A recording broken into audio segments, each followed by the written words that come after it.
मैंने खुद को किसी आइडल ड्रामा का मेल लीड समझ लिया था। एक रिच लेडी का अटेंशन पाने के लिए मेरे छोटे भाई ने गुस्से में उसकी मेबच पर ईंटें बरसा दी। उस अमीर औरत ने कोई ड्रामा नहीं किया, सीधे उस पर केस कर दिया। लेकिन मेरे भाई को लगा कि वो बस उसे पाने के लिए हार्ड टू गेट खेल रही है। वो उसकी कार रोकने भागा और टक्कर लगते ही हॉस्पिटल पहुंच गया। मगर इस टक्कर ने उसे होश में लाने के बजाय और भी ज्यादा पागल कर दिया।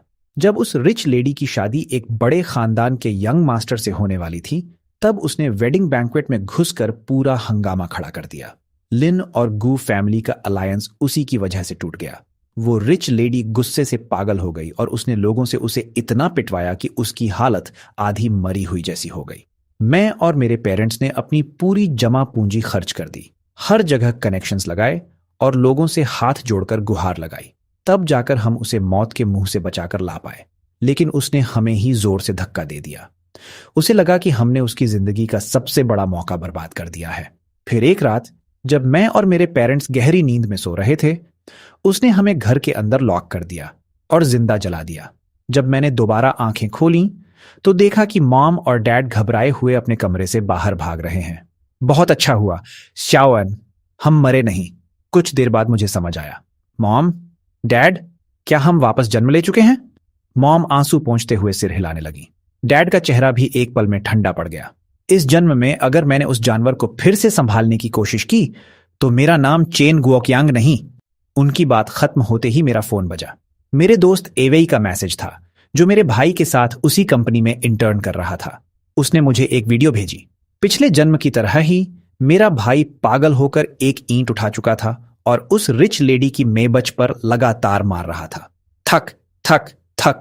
लेकिन जिस रिच लेडी का उसे इंतजार था वो सामने नहीं आई।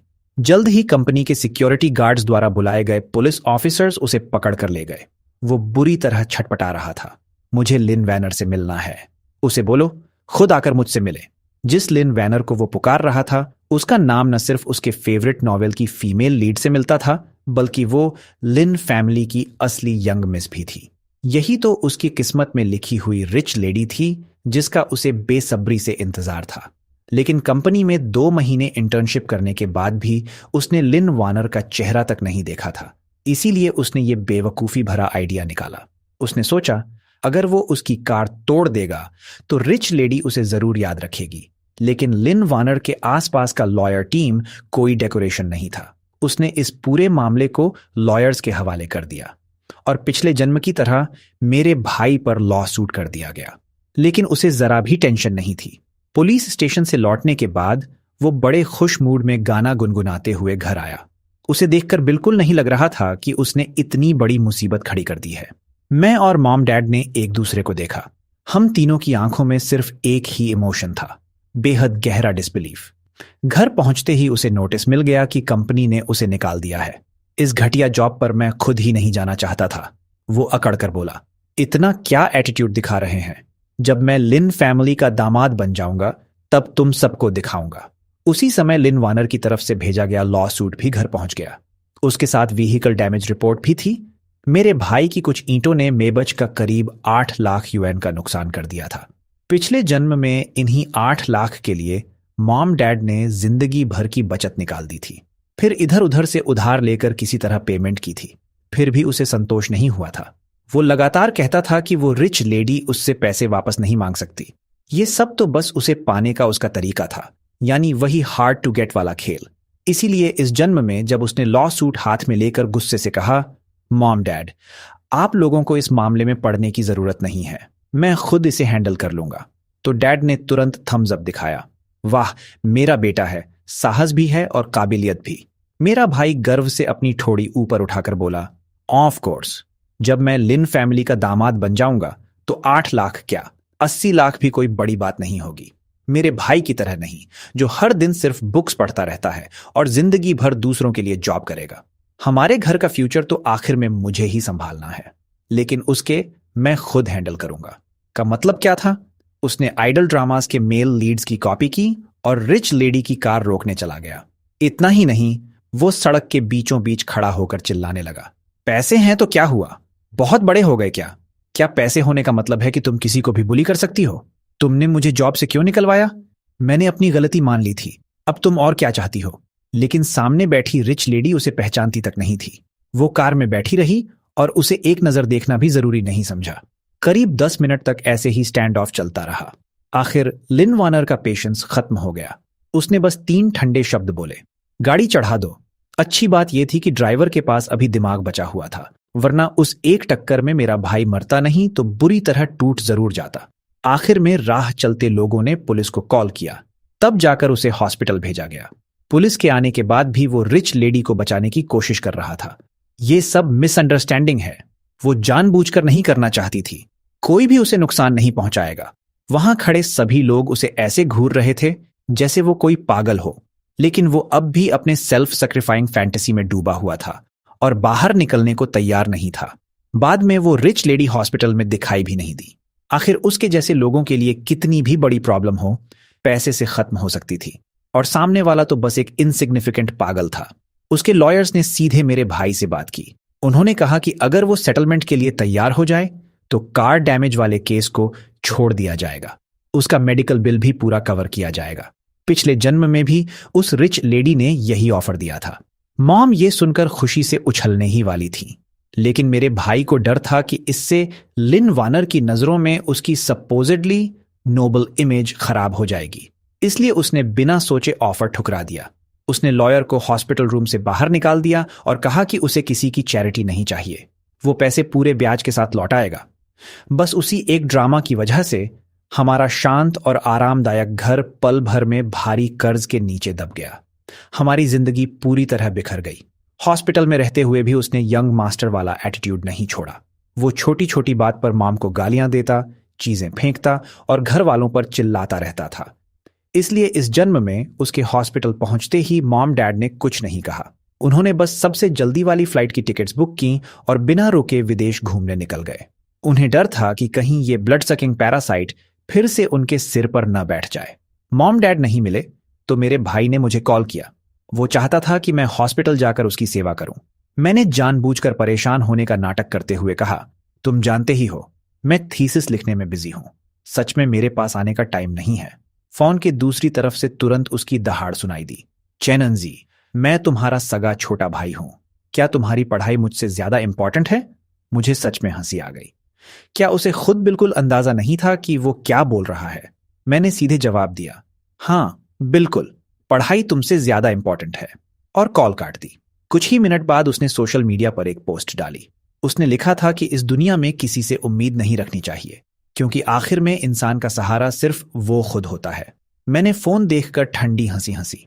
पिछले जन्म में हम उसकी हर गंदगी के पीछे खड़े होकर उसका मैस साफ करते रहे थे। उसने चाहे जितनी भी तबाही मचाई हो, हमने कभी उसे छोड़ने का नहीं सोचा। लेकिन जब उसका अमीर घर में घुसने का सपना टूट गया तो उसने पूरा दोष हमारे सिर मढ़ दिया। आखिर में पागल होकर उसने हमें जिंदा जला दिया। इस जन्म में अगर कोई फिर उससे जुड़ने की कोशिश करेगा तो वो पूरी तरह बेवकूफ होगा। जब उसे दिखा कि मेरी तरफ से कोई रिएक्शन नहीं आया तो उसने मुझे एक थ्रेटनिंग मैसेज भेजा। उसने कहा कि अगर मैं अभी हॉस्पिटल आ जाऊं तो वो मुझे माफ कर देगा, वरना वो आगे से मुझे अपना भाई नहीं मानेगा। मैंने मैसेज देखा भी नहीं, रिप्लाई करना तो दूर की बात थी। हॉस्पिटल में बिताए उन 15 दिनों में वो हर दिन सोशल मीडिया पर डिप्रेशन वाले कैप्शंस डालता रहा, लेकिन उसकी रेप्यूटेशन इतनी खराब थी कि कोई उससे बात करने तक नहीं आया। उसकी सबसे नई पोस्ट कल की थी। उसमें सिर्फ 3 शब्द लिखे थे, हॉस्पिटल से डिस्चार्ज। लेकिन मॉम डैड के विदेश से लौटने तक भी वो घर वापस नहीं आया। बाद में पता चला कि वो फिर से उस रिच लेडी के पास चला गया था। इस जन्म में मॉम डैड ने उसकी 8 लाख यूएन की रिपेयर फी नहीं भरी, और उसने लॉयर्स की सेटलमेंट कंडीशन भी एक्सेप्ट नहीं की, क्योंकि उसने शुरू से पैसे लौटाने का कोई इरादा ही नहीं रखा था। उसका प्लान था डेट चुकाने के बहाने रिच लेडी के करीब पहुंचना। वो उसके घर में मेल हाउसकीपर बनकर घुस गया, और हैरानी की बात यह थी कि वो सच में अंदर घुस भी गया। लेकिन 1 हफ्ता भी नहीं बीता था कि उसे घर से निकाल दिया गया, क्योंकि उसके अंदर सर्वेंट बनने वाली कोई मेंटालिटी थी ही नहीं। दिल से वो खुद को उस घर का मेल ओनर समझ बैठा था। पहले दिन से ही उसने सारे सर्वेंट्स को नाराज कर दिया। वो रोज जरूरत से ज्यादा सज संवर कर रहता, जैसे वो विला उसी का हो। कपड़े मनचाहे पहनता, शराब मनचाही पीता। जब भी रिच लेडी दिखती वो उसके पीछे चिपकने की कोशिश करता, यहां तक कि वो क्या खाएगी इस पर भी अपनी राय देने लगता था। शुरू में लिन वार्नर उसे पहचान नहीं पाई थी, लेकिन जब उसने उसके बेड पर चढ़ने की कोशिश की तो बॉडीगार्ड्स ने उसे पकड़कर बाहर फेंक दिया। इसके बाद भी वो दरवाजे के बाहर खड़ा होकर चिल्लाता रहा और किसी भी हालत में जाने को तैयार नहीं था। तभी लिन वार्नर को समझ आया कि ये वही पागल है जिसने उसकी मेबैक तोड़ी थी। जब किसी ने उसे सीरियसली नहीं लिया तब जाकर वो शर्मिंदगी में सिर झुकाकर घर वापस आया। वापस आने के बाद जरा सी बात उसके हिसाब से नहीं होती तो वो तुरंत गुस्से में चीजें तोड़ने लगता। लेकिन इस बार किसी ने उसकी बुरी आदतें नहीं झेली। मॉम डैड का ठंडा व्यवहार देखकर उसका माइंडसेट लगभग टूट गया। फिर उसने अपना गुस्सा मुझ पर निकालना शुरू कर दिया। वो मुझे गालियां देने लगा। उसने कहा कि जरूर मैंने मॉम डैड के कान भरे हैं, तभी वो उसके साथ ऐसा व्यवहार कर रहे हैं। उसका कहना था कि मैं उससे जलता हूं, मैं नहीं चाहता कि वो अच्छी जिंदगी जिए और मैं उसकी खुशी देख नहीं सकता। उसने मुझे क्रूअल कहा। उसने कहा कि मैं भाई कहलाने के लायक भी नहीं हूं। बचपन से लेकर आज तक मैंने उसके साथ बहुत अच्छा व्यवहार किया था, सिर्फ इसलिए कि मैं बड़ा भाई था। मैंने कभी उसकी पसंद की चीजों के लिए उससे झगड़ा नहीं किया। घर में कोई अच्छी चीज आती तो मैं हमेशा पहले उसे देता था। लेकिन मैंने कभी नहीं सोचा था कि उसके दिल में मेरे लिए ऐसी सोच बैठी हुई है। मैंने ठंडी हंसी के साथ उसे कंटेम्प्ट से देखा। मैं तुमसे किस बात पर जलूं? तुम्हारी सेल्फ कॉन्फिडेंस पर या तुम्हारी उस बेवकूफी पर जो गधे को भी शर्मिंदा कर दे? मेरा भाई दिखने में बस ठीक ठाक और थोड़ा साफ सुथरा था। वो कोई एक्स्ट्रॉर्डिनरी हैंडसम गाय बिल्कुल नहीं था, लेकिन उसे हमेशा अपने चेहरे पर इमेजिनरी ब्यूटी फिल्टर लगाए रखने की आदत थी। वो इतना नार्सिसिस्टिक था कि बचपन में कोई लड़की उसे एक बार देख लेती तो उसे लगता कि लड़की उससे प्यार करने लगी है। इसी वजह से वो पहले भी कई बार खुद को मजाक बना चुका था। मेरी बात ने सीधा उसकी दुखती नस दबा दी। उसका चेहरा गुस्से से टेढ़ा हो गया। वो दहाड़ते हुए बोला, तुम्हें क्या लगता है तुम बहुत बड़े हो? एक दिन मैं तुम्हें पछताने पर मजबूर कर दूंगा। तुम रोते हुए मेरे पास आओगे और मुझसे गिड़गिड़ाकर माफी मांगोगे। मैंने बस लापरवाही से सिर हिलाया। हाँ हाँ बिल्कुल, सपने में सब मिलता है।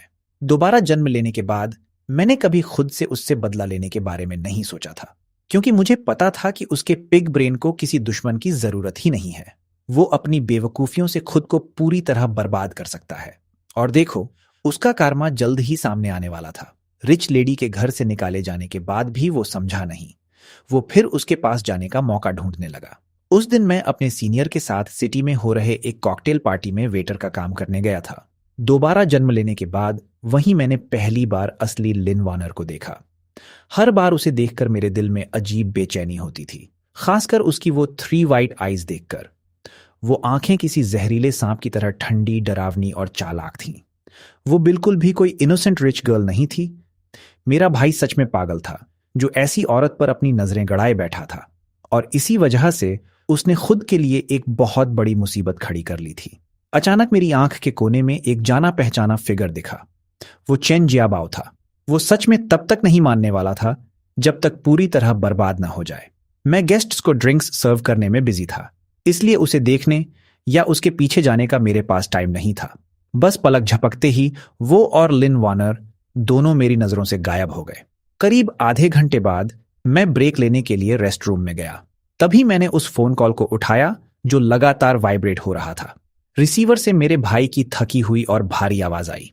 उसने कहा कि मैं उसके लिए एक सेट कपड़े लेकर 12th फ्लोर के वॉशरूम में आऊं। मैं एक पल के लिए रुक गया। क्यों? उसकी आवाज बेहद घबराई हुई थी। मत पूछो, बस जल्दी आ जाओ। मैंने तुम्हें अभी देखा था, मुझे पता है तुम यहीं हो। मैंने भौहें सिकोड़ ली। जब तक तुम साफ साफ नहीं बताओगे मैं कहीं नहीं आ रहा। लेकिन उसका जवाब सुनकर मैं बहुत देर तक कुछ बोल ही नहीं पाया। मैंने नहीं सोचा था कि उसके अंदर इतनी हिम्मत, या यूं कहो इतनी बेवकूफी हो सकती है। उसने लिन वार्नर को ड्रग दे दिया था। लेकिन लिन वार्नर कौन थी? ऐसी चीप और घटिया चालें उसने न जाने कितनी बार देखी होंगी। मेरे भाई को लगा था कि बस उसके साथ फिजिकल रिलेशनशिप बनते ही किसी आइडल ड्रामा की तरह वो आसानी से रिच फैमिली में जगह बना लेगा। लेकिन उसे क्या पता था कि उसके साथ काम खत्म होने के बाद लिन वार्नर ने उसे नग्न हालत में कमरे से बाहर फेंक दिया था, जैसे इस्तेमाल किया हुआ सस्ता टिश्यू पेपर फेंका जाता है। मैं उसे 12th फ्लोर के वॉशरूम में मिला। वो एक क्यूबिकल के अंदर छुपा बैठा था। मैंने अपने कैजुअल कपड़े उसके अंदर पकड़ा दिए। जब उसने कपड़े लिए तो मेरी नजर उसके शरीर पर चली गई। उसके पूरे शरीर पर नाखूनों के निशान थे। उसके चेहरे का आधा हिस्सा और होंठ सूजे हुए थे। यह समझना मुश्किल नहीं था कि कुछ देर पहले उसके साथ कितना वायलेंट ट्रीटमेंट हुआ था। मेरी आंखों में मौजूद भाव देखकर उसने उल्टा क्यूबिकल का दरवाजा पूरी तरह खोल दिया। उसने अपना पूरा शरीर मेरे सामने कर दिया। मेरी प्यूपल्स अचानक सिकुड़ गईं। उसके शरीर पर हर तरफ नीले बैंगनी ब्रूजेस थे। उसे देखकर ही दिल कांप जाए, लेकिन उसने बिल्कुल बेपरवाही से कंधे उचकाए। उसकी आंखों में अब भी अजीब सा डिटर्मिनेशन था। उसने मुझसे कहा कि मैं उस पर दया दिखाना बंद करूं। मुझे तो उसके लिए खुश होना चाहिए, क्योंकि बहुत जल्द वो लिन फैमिली का दामाद बनने वाला था। मैं उसे देखता रह गया। मेरे पास कहने के लिए सच में कुछ नहीं था। ये इंसान जरूरत से ज्यादा इनोसेंट नहीं, बल्कि हद से ज्यादा मूर्ख था। अपर क्लास सर्कल में ऐसी चीजें बेहद नॉर्मल थीं। ऊपर से अगर उसने ड्रग इस्तेमाल नहीं किया होता तो अपने उस एवरेज फेस के साथ लिन वार्नर तो उसे छूने की भी जरूरत नहीं समझती। मुझे पता था कि इस वक्त कुछ भी समझाने का कोई फायदा नहीं होगा, इसलिए मैंने उसका सपना तोड़ने की कोशिश नहीं की। जल्द ही जब उसे असली चोट लगेगी तब उसे समझ आएगा कि वो कितना गलत था। मेरे भाई की लॉजिक में एक बार फिजिकल रिलेशनशिप बन गया तो लिन वैनर उसकी हो गई, लेकिन उसे यह नहीं पता था कि उस वुमन के पास सबसे ज्यादा किस चीज की कमी नहीं थी, मैन की। कुछ ही दिनों बाद खबर फैल गई कि लिन फैमिली शेंग ग्रुप के यंग मास्टर के साथ शादी का अलायंस करने वाली है। यह खबर सुनते ही मेरा भाई पूरी तरह पागल हो गया। जब उसे लिन वार्नर से मिलने नहीं दिया गया तो वो उसकी कंपनी के नीचे जाकर हंगामा करने लगा। सिक्योरिटी गार्ड्स उसे पकड़कर बाहर घसीट रहे थे, लेकिन वो लगातार छटपटा और चिल्ला रहा था, मैं लिन फैमिली का दामाद हूं, मुझे रोकने की हिम्मत किसकी है। उसके इस सीन की वजह से काफी लोगों ने उसे पहचान लिया। लोग आसपास खड़े होकर उसकी तरफ इशारा कर रहे थे और आपस में बातें कर रहे थे। भीड़ में मौजूद मेरा दोस्त अवय मुझे वीडियो भेजते हुए पूछ रहा था, तेरा भाई आखिर कर क्या रहा है। अवय ने मुझसे पूछा कि मेरे भाई को आखिर हुआ क्या है। अंत में उसने डर से भरा एक मीम भी भेजा। मैं तो ये सब देखकर कब का इम्यून हो चुका था। मैंने बस रिप्लाई किया, अपने काम से काम रख, उसे इग्नोर कर। उस दिन के बाद से मेरा भाई रोज सुबह जल्दी निकलता और देर रात वापस आता। उसका टेम्पर भी दिन ब दिन ज्यादा खराब होता जा रहा था। बाद में मुझे पता चला कि ये पागल लिन वार्नर को स्टॉक कर रहा था। लिन वार्नर का फियांसे गू शुयुआन मेरा सीनियर था। पिछले जन्म में मैंने उसे बस स्कूल के एक स्पीच इवेंट में दूर से देखा था। वो हैंडसम होने के साथ साथ बेहद जेंटल और हम्बल भी था। पढ़ाई के दिनों में उसके पीछे बहुत सी लड़कियां पागल थीं। लिन वार्नर जैसी औरत उसके लायक बिल्कुल नहीं थी, लेकिन मेरे भाई की नजर में कहानी उलटी थी। उसे लगता था कि सीनियर गू ही बेशर्मी से लिन वार्नर से शादी करना चाहता है और वो रिच लेडी फैमिली प्रेशर की वजह से मजबूरी में इस शादी के लिए मान रही है। असलियत इसके बिल्कुल उलट थी। जब लिन वार्नर ने कंपनी संभाली थी तब लिन ग्रुप लगातार कई सालों से घाटे में चल रहा था। उसने जान लगाकर कोशिश की मगर कंपनी को बचा नहीं पाई, इसलिए शेंग ग्रुप के साथ मैरिज अलायंस उसके लिए आखिरी लाइफ सेविंग रोप बन चुका था। इस शादी में असल कॉम्प्रोमाइज करने वाला इंसान गू शुयुआन ही था।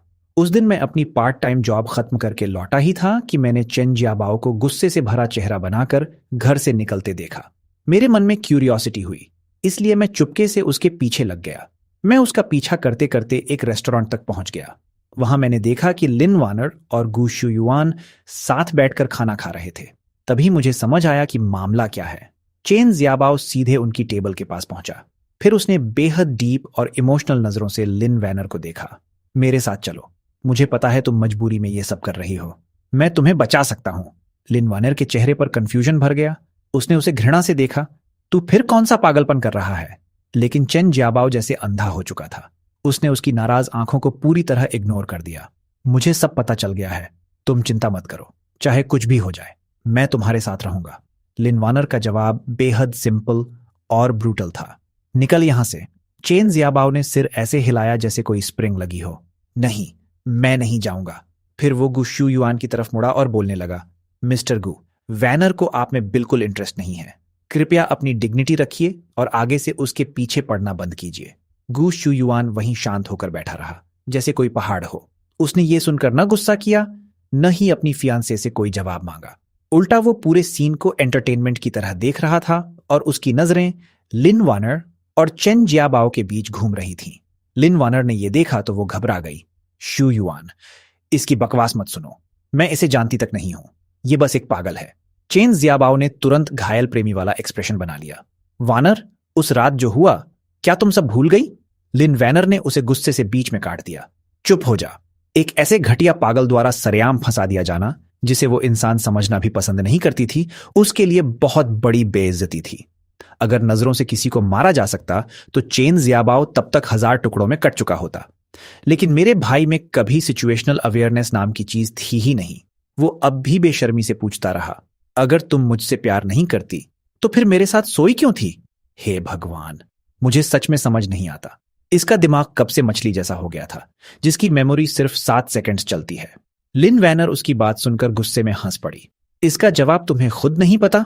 मेरी जिंदगी में मुझे सबसे ज्यादा घिन तुम्हारे जैसे लो क्लास घटिया आदमियों से आती है। इतनी बात सुनने के बाद गु शुयुआन को भी पूरे मामले की असलियत समझ आ गई, लेकिन चेन जियाबाओ की आंखें दुख से लाल हो गईं। वो लगभग रोते हुए बोला, तुम मुझसे ऐसा कैसे बोल सकती हो? मैं तुमसे सच्चा प्यार करता हूं। इतना कहकर उसने उसका हाथ पकड़ने की कोशिश की, लेकिन लिन वानेर ने उसका हाथ झटक कर दूर कर दिया। दूर हट, मुझे गंदा मत कर। चेन जियाबाओ ने जिद में अपने आंसू पोंछे। मैं नहीं जाऊंगा। जब तक तुम इस शादी को कैंसिल नहीं कर देती, मैं कहीं नहीं हटूंगा। पास बैठा गु शुयुआन समझ गया कि अब ड्रामा का क्लाइमैक्स आ चुका है। उसने अचानक बीच में कहा, वैसे आप दोनों को जो भी करना है करो, मेरे पास कुछ काम है। मैं ये दुख भरा प्रेम नाटक देखने के लिए नहीं बैठ सकता। तुम दोनों आराम से बात करो। इतना कहकर वो लिन वानेर की तरफ मुड़ा। और रही ये एंगेजमेंट, तो अगर तुम इसे तोड़ना चाहो, कभी भी तोड़ सकती हो। शुयुआन, मेरी बात सुनो। इतनी बड़ी मुश्किल से कराया गया मैरिज अलायंस लिन वानर कैसे आसानी से हाथ से जाने देती? वो उसे रोकने के लिए आगे बढ़ी, लेकिन चेन जियाबाओ ने उसका हाथ कसकर पकड़ लिया। वो बस बेबस होकर अपने फियांसे को दूर जाते देखती रह गई। मैं भी चुपके से गु शुयुआन के पीछे चल पड़ा। वॉशरूम के बाहर मैंने उसे रोक लिया। गु शुयुआन ने मुझे हैरानी से देखा और पूछा, आप कौन हैं? मैंने अपना नाम बताया। उसकी आंखों में तुरंत कंटेम्प्ट आ गया। क्या बात है, तुम भी अपने भाई की तरफ से मेरे पास आए हो? मुझे एंगेजमेंट तोड़ने के लिए समझाओगे? मैंने सिर हिलाया। मैं उस अच्छे से भी पागल भाई जैसा नहीं हूं। मैं आपकी मदद कर सकता हूं। वो मेरी बात सुनकर हंस पड़ा। तुम मेरी क्या मदद कर सकते हो? मैंने सीधे अपनी बात रख दी। मुझे पता है कि आप लिन वानर से शादी नहीं करना चाहते। उसने पूछा, तो? मैंने पूरी सीरियसनेस के साथ उसकी आंखों में देखा। मैं आपको शेंग ग्रुप की पूरी पावर अपने हाथ में लेने में मदद कर सकता हूं। गु शुयुआन एक पल के लिए सचमुच रुक गया। अब जाकर उसने मुझे ढंग से देखा। हमारी आंखें मिलीं और उसकी नजरों में मुझे साफ इंटरेस्ट और स्क्रूटिनी दिखाई दी। मुझे पता था वो जरूर मान जाएगा। गु शुयुआन इतना टैलेंटेड था, फिर भी उसके पिता हमेशा अपने इलेजिटिमेट बेटे को प्रेफरेंस देते थे और उसे हर जगह दबाते रहते थे। उसका बड़ा सौतेला भाई गु श्यूमिंग पहले से ही लिन वानर के साथ मिला हुआ था। उसे डर था कि गु शुयुआन फैमिली प्रॉपर्टी के लिए कंपटीशन करेगा, इसलिए उसने खुद ही लिन वैनर के साथ उसकी मैरिज अलायंस की कंडीशन मान ली थी। फिर बूढ़े मालिक के कान भर कर ये शादी भी पक्की करवा दी।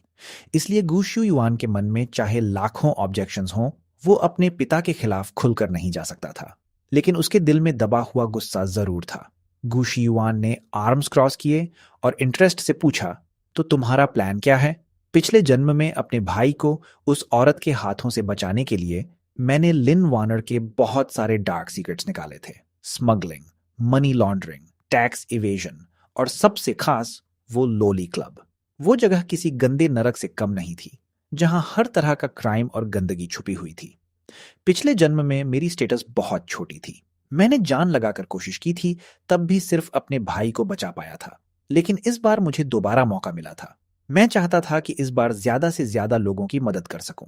हालांकि लिन फैमिली जैसे विशाल पेड़ को हिलाने के लिए मुझे गु शुयुआन की ताकत का सहारा लेना ही था। गु शुयुआन ने कुछ देर सोचने के बाद पूछा, बदले में तुम्हें क्या चाहिए? बेशक मैं कोई चैरिटी करने नहीं आया था। मेरे अपने इंटरेस्ट्स भी थे। मैंने अपनी शर्त रख दी। काम पूरा होने के बाद शेंग ग्रुप में जनरल मैनेजर से नीचे का कोई भी पोजीशन मैं चुनूंगा। मैं जल्द ही पोस्ट ग्रेजुएशन पूरा करने वाला था। ऊपर से मेरे पास 2 जन्मों का नॉलेज और एक्सपीरियंस था। मुझे पूरा भरोसा था कि मैं किसी भी रोल को संभाल सकता हूं। गु शुयुआन ने बिना देर किए जवाब दिया, डील। ये सुनते ही मेरे दिल का भारी पत्थर आखिर नीचे गिर गया। किसी को शक ना हो, इसलिए गु शुयुआन और लिन वैनर की एंगेजमेंट सेरेमनी तय शेड्यूल के अनुसार ही होने वाली थी। उस दिन चेन जियाबाओ ने उनका डेट बिगाड़ दिया था, इसलिए लिन वानर खुद गु शुयुआन के पास जाकर एक्सप्लेनेशन देने पहुंची। उसे खुश करने के लिए उसने 100 मिलियन युएन खर्च करके एक वेस्टर्न स्टाइल ब्लू डायमंड भी ऑक्शन में खरीद लिया। बाहर सब लोग कह रहे थे कि ये 2 फैमिलीज की परफेक्ट अलायंस है। ताकतवर लोग ताकतवर लोगों के साथ खड़े हैं और दोनों एक दूसरे के लिए बने हैं। लेकिन ये न्यूज मेरे भाई को पूरी तरह पागल कर गई। वो सीधे गू शुयुआन की कंपनी के नीचे पहुंच गया। इसी बीच उसकी नजर मुझ पर पड़ी, क्योंकि मैं और सीनियर गू साथ साथ बाहर निकल रहे थे। डील होने के बाद मैं ऑफिशियली शेंग ग्रुप ज्वाइन कर चुका था और उसके साथ काउंटर अटैक प्लान तैयार कर रहा था। इसलिए चेन जियाबाओ ने मुझे देखते ही ऐसा चेहरा बनाया जैसे उसने कोई भूत देख लिया हो। चेन अंजी, तू यहाँ क्या कर रहा है और इसके साथ क्यों घूम रहा है? मैंने एक्सप्लेन करने की जरूरत ही नहीं समझी। मैंने उल्टा पूछा, तू यहाँ क्या करने आया है? मैं इस आदमी को बहुत अच्छी तरह जानता था। बस एक सवाल पूछते ही उसका पूरा ध्यान अपनी तरफ चला गया। चेन जियाबाओ ने तुरंत कमर पर हाथ रखा, गू शुयुआन की तरफ उंगली उठाई और चिल्लाया, मैं इससे पीछे हटने की वार्निंग देने आया हूं। वानर सिर्फ मुझसे शादी करेगी। लिन फैमिली का फ्यूचर दामाद मैं हूं। तू अभी से ये ख्याल अपने दिमाग से निकाल दे। गू शुयुआन हल्का सा मुस्कुराया और वहीं पुरानी बात दोहराई, ये शादी अगर लिन वैनर चाहे तो कभी भी टूट सकती है। लेकिन चेन जियाबाओ के कानों में ये बात अलग तरह से गई। उसे लगा कि गू शुयुआन जानबूझकर उसे चिढ़ा रहा है। दिल के किसी कोने में उसे भी पता था कि लिन वानर उसके लिए ये एंगेजमेंट कभी नहीं तोड़ेगी, लेकिन उसके पास गुस्सा करने के अलावा कोई ऑप्शन नहीं था। वो वहीं पैर पटकते हुए चिल्लाया, तुम्हें किस बात का घमंड है? वानर मजबूरी में तुमसे शादी कर रही है, वो तुमसे प्यार बिल्कुल नहीं करती। गू शुयुआन ने बिना परवाह किए कंधे उचकाए। उनके सर्कल में हमेशा से सिर्फ इंटरेस्ट्स देखे जाते थे। वहां प्यार को कौन सीरियसली लेता है, खासकर लिन वानर जैसी औरत। वो किसी नॉवल की लव ब्रेन्ड हीरोइन नहीं थी जो किसी आदमी के लिए अपना किंगडम तक छोड़ दे। वो सिर्फ उसी इंसान से शादी करती जो उसके लिए यूजफुल हो। और वैसे भी गू शुयुअन भी उससे प्यार नहीं करता था। चिन जियाबाओ ने देखा कि उसकी बातें किसी पर असर नहीं कर रहीं तो वो पूरी तरह भड़क गया। कुल मिलाकर वो मेरी है, तुम उससे शादी नहीं करोगे, वरना मैं तुम्हें पछताने पर मजबूर कर दूंगा। उस पागल के चले जाने के बाद गू शुयुआन ने मेरी तरफ बेहद अजीब एक्सप्रेशन के साथ देखा। तुम्हारे भाई के दिमाग में कोई स्क्रू ढीला है क्या? मैंने ऑकवर्ड होकर हंसते हुए कहा, बस एक चलता फिरता पागल खाना है, उसे सीरियसली मत लीजिए। मुझे लगा था कि चेन जियाबाओ अभी कुछ और दिन ड्रामा करेगा, लेकिन उसके बाद वो अचानक गायब हो गया। वो घर भी वापस नहीं आया। बाद में मुझे पता चला कि लिन वनेर को डर था कि वो अलायंस का खेल बिगाड़ देगा, इसलिए उसने लोगों को भेजकर उसे सीधे कैद करवा दिया था। 2 महीने बाद गू शुयुआन और लिन वानर की एंगेजमेंट सेरेमनी हुई। बिजनेस वर्ल्ड के बड़े बड़े चेहरे वहां मौजूद थे। मैं गू शुयुआन के अच्छे दोस्त के तौर पर उस इवेंट में शामिल हुआ था। बैंक्वेट अभी आधा ही हुआ था कि लगभग 2 महीनों से गायब चेन जियाबाओ अचानक वहां आ धमका। मुझे बिल्कुल सरप्राइज नहीं हुआ। सच कहूं तो मुझे इस मोमेंट का थोड़ा इंतजार भी था। उसकी टाइमिंग एकदम परफेक्ट थी। स्टेज पर लिन वानर अभी गू शुयुअन को रिंग पहनाने ही वाली थी कि चेन जियाबाओ आगे कूदा और जोर से चीखा, लिन वानर, तुम इससे शादी नहीं कर सकती। लिन वानर का हाथ कांप गया। उसने डिसबिलीफ में उस घुसपैठिए को देखा। उसने तुरंत बॉडीगार्ड्स को आंखों से सिग्नल दिया। बॉडीगार्ड समझ गए और उसे पकड़कर बाहर ले जाने के लिए उसकी तरफ दौड़े। लेकिन चेन जियाबाओ पूरी ताकत से छटपटाने लगा। फिर उसने अपना फोन ऊपर उठाया और सबके सामने एक वीडियो चला दी। वो चिल्ला रहा था, लिन वैनर, तुम पहले ही मेरी औरत बन चुकी हो, तुम इससे शादी नहीं कर सकती। ये बात सुनते ही पूरा हॉल फट पड़ा। चेन जियाबाओ, लिन फैमिली की यंग मिस भी कमाल की है। अपनी एंगेजमेंट में ऐसा सीन, उसने गू फैमिली की इज्जत की बिल्कुल परवाह नहीं की। और ये आदमी गू यंग मास्टर के मुकाबले कितना एवरेज है। सच में इसका टेस्ट इतना खराब कैसे हो सकता है? अब असली तमाशा देखने को मिलेगा। यहां तक कि मैं भी थोड़ा शॉक्ड रह गया। पिछले जन्म में चेन जियाबाओ के पास ये असली वीडियो नहीं थी। उसने तब नकली एआई जनरेटेड वीडियो बनाकर हंगामा किया था। स्टेज पर गू शुयुआन ने बिना एक्सप्रेशन बदले अपना हाथ नीचे कर लिया। फिर उसने लिन वैनर से पूछा, ये क्या है? इस बार लिन वानर सच में घबरा गई। उसने चेन जियाबाओ की ओर उंगली उठाकर चिल्लाया, तू क्या बकवास कर रहा है? ये वीडियो फेक है। चेन जियाबाओ को लगा जैसे उसके हाथ कोई इनविंसिबिलिटी कार्ड लग गया हो। वो फोन पकड़कर गर्व से बोला, अगर विश्वास नहीं है तो प्रोफेशनल्स से वीडियो की ऑथेंटिसिटी चेक करवा लो। उसकी बात सुनते ही वहां मौजूद ज्यादातर गेस्ट्स को यकीन हो गया। नीचे उठती फुसफुसाहटें इतनी तेज थीं कि मानो पूरी छत उड़ जाए। गू शुयुआन ने एक पल भी हेजिटेट नहीं किया। वो मुड़ा और जाने लगा। जाते जाते उसने कहा, लिन वैनर, मैं किसी दूसरे के इस्तेमाल किए हुए रिश्ते को नहीं अपनाऊंगा। ये शादी खत्म। लिन वैनर घबराकर उसकी तरफ दौड़ी और उसे पकड़कर समझाने की कोशिश की, लेकिन उसने उसका हाथ झटक दिया। मेरे पास से गुजरते हुए सीनियर गू ने मेरी तरफ आंख मार दी। मैंने भी उसे समझदारी भरी हल्की मुस्कान से जवाब दिया। पीछे सिर्फ चेन जियाबाओ बचा था। जो लिन वैनर को पकड़कर चिल्ला रहा था और उस पर उससे शादी करने का दबाव बना रहा था। एंगेजमेंट बैंक्वेट वाला मामला होने के बाद लिन ग्रुप के शेयर्स सीधे लिमिट डाउन पर पहुंच गए। लिन वार्नर एक तरफ कंपनी की आग बुझाने में लगी थी, दूसरी तरफ उसे इस मैरिज अलायंस को वापस बचाने के लिए भी हर तरीका आजमाना पड़ रहा था। वो रोज किसी गर्म तवे पर रखी चींटी की तरह भाग दौड़ कर रही थी। तभी वो एक high ranking official bravery case में भी फंस गई। लिन ग्रुप के खिलाफ कई इलीगल एक्टिविटीज की रियल नेम कंप्लेंट्स दर्ज हुईं। जल्द ही लिन वार्नर को पुलिस पूछताछ के लिए ले गई। अब पहले से डगमगाता लिन ग्रुप पूरी तरह टूटने के कगार पर आ गया।